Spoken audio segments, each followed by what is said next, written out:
Samantalang na nagkakatipon ang libu-libong tao, na anupat nagkakayakapan sila-sila, ay nagpasimula siyang magsalita muna sa kanyang mga alagad. Mag-ingat kayo sa levadura ng mga Fariseo, na ito'y pagpapaimbabaw nga. Datapwat walang bagay na natatakpan, na hindi mahahayag, at natatago na hindi malalaman.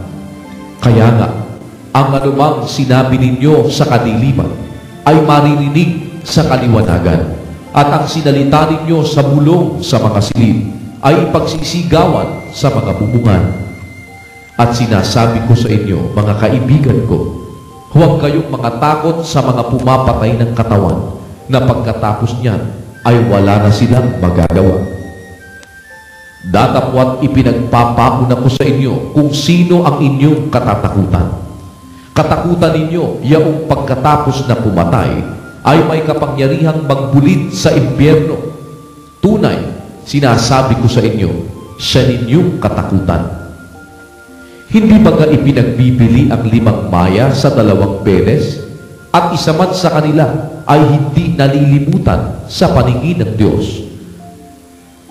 Datapwat maging ang mga buhok ng inyong ulo ay pawang bilang na lahat. Huwag kayong mga takot, kayo'y lalong mahalaga kaysa maraming maya. At sinasabi ko sa inyo, ang bawat kumikilala sa akin sa harap ng mga tao, ay kikilalanin naman siya ng anak ng tao sa harap ng mga anghel ng Diyos.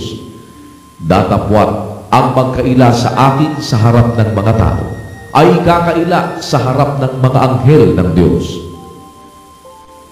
Ang bawat magsalita ng salitang laban sa anak ng tao ay patatawarin. Ngunit ang magsalita ng kapusungan laban sa Espiritu Santo ay hindi patatawarin. At pagka kayo'y dadalhin sa harap ng mga sinagoga at sa mga pinuno at sa mga may kapamahalaan, ay huwag kayong mga balisa kung paano o ano ang inyong isasagot o kung ano ang inyong sasabihin. Sapagkat ituturo sa inyo ng Espiritu Santo sa oras ding yaon ang inyong dapat sabihin. At sinabi sa kanya ng isa sa karamihan, Guro, iutos mo sa aking kapatid na bahaginan ako ng mana. Datapwat sinabi niya sa kanya, Lalaki, sino ang gumawa sa aking hukom o tagapamahagi sa inyo? At sinabi niya sa kanila, Magmasid kayo, at kayo'y mag-ingat sa lahat ng kasakiman, sapagkat ang buhay ng tao ay hindi sa kasaganaan ng mga bagay na tinatangkilik niya.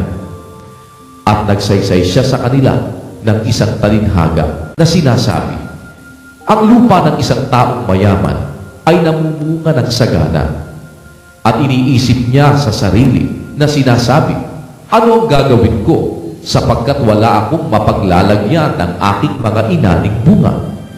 At sinabi niya, Ito ang gagawin ko. Igigiba ko ang aking mga bangan, at gagawa ako ng lalong malalaki, at doon ko ilalagay ang lahat ng aking butil at aking mga pag-aari. At sasabihin ko sa aking kaluluwa, Kaluluwa, marami ka ng pag-aaring nakakamalig para sa maraming taon. Magpahingalay ka, kumain ka, uminom ka, matuwa ka. Datapwat sinabi sa kanya ng Diyos, Ikaw na halik, hihingin sa iyo sa gabing ito ang iyong kaluluwa, at ang mga bagay na inihanda mo ay mapapasa kanino kaya? Gayon nga, ang nagpapakayaman sa ganang kanyang sarili at hindi mayaman sa Diyos. At sinabi niya sa kanyang mga alagad, Kaya nga, sinasabi ko sa inyo, huwag kayong mga balisa sa inyong pamumuhay, kung ano ang inyong kakanin, kahit sa inyong katawan, kung ano ang inyong darating. Sapagkat ang buhay ay higit kaysa pagkain, at ang katawan kaysa damit. Wariin ninyo ang mga uwak na hindi sila nangaghahasik, ni nagsisigapas man, na walang bangan ni kamaling man, at sila'y pinakakain ng Diyos. Gaano ang kahigtan ng kahalagahan ninyo kaysa mga ibon? At sino sa inyo ang sa pagkabalisa ay makapagdaragdag ng isang siko sa sukat ng.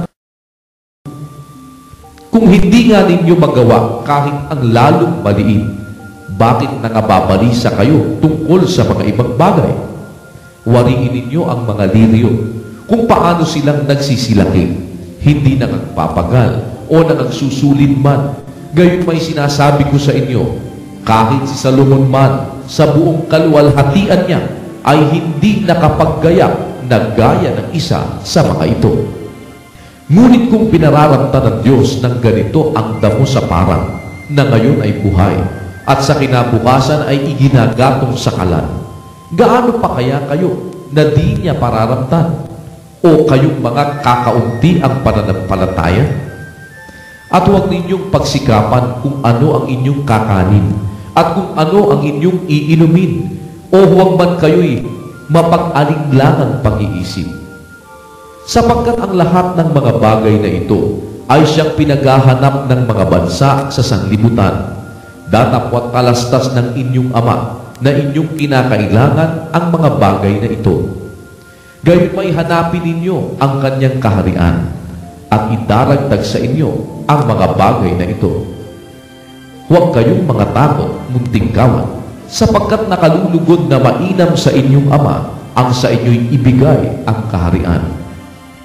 Ipagbili ninyo ang inyong mga tinatangkilik at kayo'y mga glimos. Magsigawa kayo sa ganang inyo ng mga supot na hindi nangaluluma, isang kayamanan sa langit na hindi nagkukulang, na do'y hindi lumalapit ang magnanakaw o naniniraman ang tanga. Sapagkat kung saan naroroon ang inyong kayamanan, ay doroon naman ang inyong puso.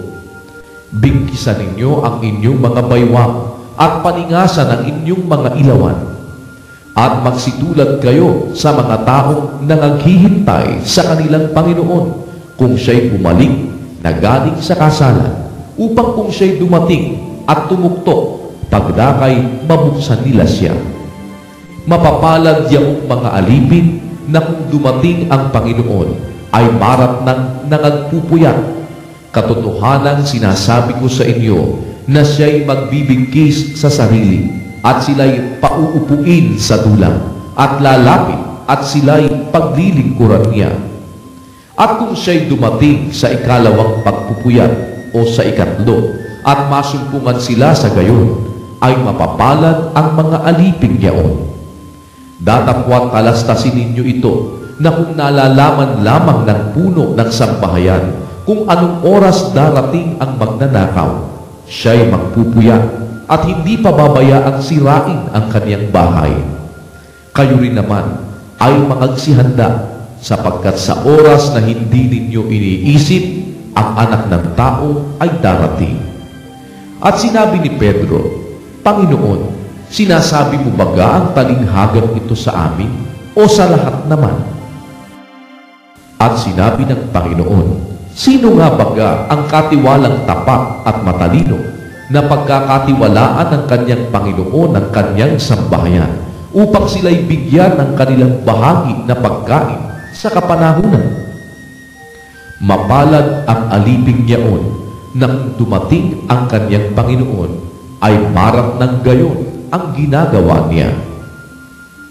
Katotohanan sinasabi ko sa inyo na sa kanya'y ipagkakatiwala ang lahat niyang pag-aari. Datapwat kung sabihin ng aliping yaon sa kanyang puso, maluluwatan ang pagdating ng aking Panginoon, at magpasigulang bugbugin ang mga aliping lalaki at mga aliping babae, at kumain at uminom at maglasing. Ang Panginoon ng aliping yaon ay darating sa araw na di niya hinihintay at sa oras na hindi niya nalalaman, at siya'y babaakin at isasama ang kanyang bahagi sa mga di tapat. At yaong aliping nakaalam ng kalooban ng kanyang Panginoon at hindi naghanda at hindi gumawa ng alinsunod sa kanyang kalooban, ay papaluin ng marami. Datapwat ang hindi nakaaalam at gumawa ng mga bagay na karapat-dapat sa mga palo ay papaluin ng kaunti, at sa sino mang binigyan ng marami ay marami ang hihingin sa kanya, at sa sino mang pinagkatiwalaan ng marami, ay lalo nang marami ang hihingin sa kanya. Ako'y naparito upang maglagay ng apoy sa lupa, at ano pa ang iibigin ko kung magningas na? Datapwat ako'y may isang bautismo upang ibautismo sa akin, at gaano ang aking kagipitan hanggang sa ito'y maganap. Inaakala ba ganinyo na ako'y naparito upang magbigay ng kapayapaan sa lupa? Sinasabi ko sa inyo, hindi, kundi bagkus pagkakabahabahagi.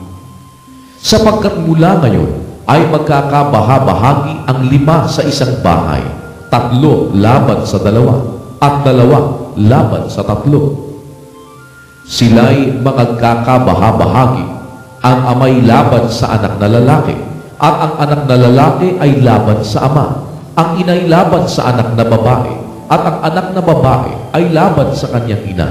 Ang biyanang babae ay laban sa kanyang manugang na babae, at ang manugang na babae ay laban sa kanyang biyanang babae. At sinabi rin naman niya sa mga karamihan, pagka nakikita ninyong bumangon sa kaluluran ang isang alapaap, ay agad ninyong sinasabi, uulan, at gayon ang nangyayari. At kung humihihip ang hanging timugan, ay sinasabi ninyo, iinit na maigi, at ito'y nangyayari. Kayong mga mapagpaimbabaw, marunong kayong magpaaninaw ng anyo ng lupa at ng langit, datapwat bakit di ninyo nalalamang ipaaninaw ang panahong ito? At bakit naman hindi ninyo hatulan sa inyong sarili kung alin ang matuwid? Sapagkat samantalang pumaparoon ka sa hukom na kasama mo ang iyong kaalin, ay sikapin mo sa daan na makaligtas ka sa kanya. Baka sakaling kalagkarin ka niya sa hukom at ibigay ka ng hukom sa punong kawal at ipasok ka ng punong kawal sa bilangguan. Sinasabi ko sa iyo, hindi ka lalabas doon sa anumang paraan hanggang sa mabayaran mo ang katapus-tapusang lepta.